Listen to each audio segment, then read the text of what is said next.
بسم اللہ والصلاۃ والسلام علی رسول اللہ۔ اگر آپ حج پہ جا رہے ہیں یا آپ کا کوئی حج پہ جا رہا ہے تو بھائی اس ویڈیو کو فارورڈ کر دینا، سیو کر لینا، کام آئے گی۔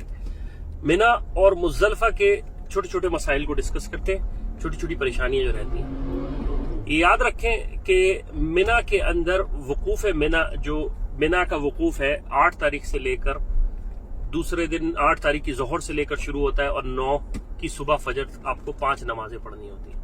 یہ 5 نمازیں آپ نے 2 پڑھنی ہیں، 4 پڑھنی ہیں، ایک ساتھ ملا کے ظہرین اور یا مغربین پڑھنی ہے، یا ظہر کے ساتھ ملا کے پڑھنی ہے دونوں کو یا نہیں، یہ اس کے لیے ایک الگ ویڈیو ہے، ورنہ میں اصل موضوع سے ہٹ جاؤں گا۔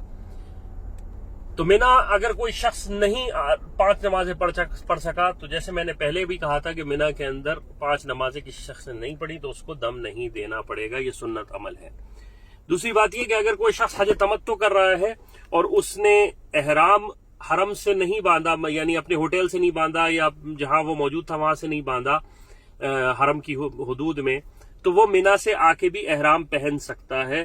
حالانکہ بہتر یہی تھا کہ وہ منا حرم کے پاس سے جو اپنا ہوٹل تھا وہیں سے پہن کے آتا، لیکن اس پر کوئی دم نہیں ہے، کیونکہ آپ منا کے اندر جو احرام کی حالت میں ہی ہوں گے تو ساری احرام کی کنڈیشنز اپلائی کریں گی۔ منا کے اندر کوئی ایسی خاص مخصوص عبادت نہیں ہے، تلاوت کیجئے، قرآن کی دعائیں مانگیے، بحث و مباحثے سے بچیے۔ اس کا بعد ذکر کرتے ہیں مزدلفہ کا، کیونکہ عرفہ کا ذکر الگ کریں گے۔ مزدلفہ کے اندر قیام جو ہے واجب ہے، اور خواتین کو اور بوڑھے لوگوں کو آپ علیہ الصلوۃ والسلام نے 1/3 آف دا نائٹ کے بعد جانے کی اجازت دی تھی، مردوں کو نہیں، مرد تو پوری رات رہے۔ آپ علیہ الصلوۃ والسلام، ابو بکر اور عمر رضی اللہ عنہ، یہ سارے کے سارے لوگ، یہ بڑے صحابہ کی جماعت جو تھی وہ پوری رات رہی۔ اما عائشہ رضی اللہ عنہا بھی پوری رات رہی تھی۔ تو اگر مرد حضرات تو پوری رات رکیں، خواتین جو ہیں وہ 1/3 نائٹ کے بعد جو ہے وہ جا سکتی ہیں، ان کو اجازت ہے۔ ایک اور اہم مسئلہ یہ کہ وقوف اگر آپ نے پورا نہیں کیا اور تو پھر اس پہ دم آ سکتا ہے۔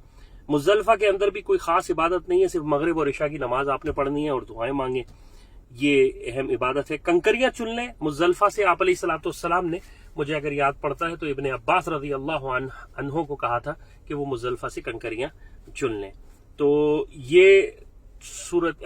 ایک اور ہے مسئلہ، جن حضرات کے منا ایکسٹینشن میں خیمے ہیں وہ پھر مزدلفہ کے اندر، منا ایکسٹینشن ایکچولی مزدلفہ ہے، تو وہ اپنا رات کا قیام مزدلفہ میں تھوڑی دیر مزدلفہ کے آسمان میں میں گزارنے کے بعد اپنے کیمپس میں جا سکتے، ان کو ایکسیپشن ہے، وہ نہیں جو کہ منا کے اندر جن کے کیمپس ہیں۔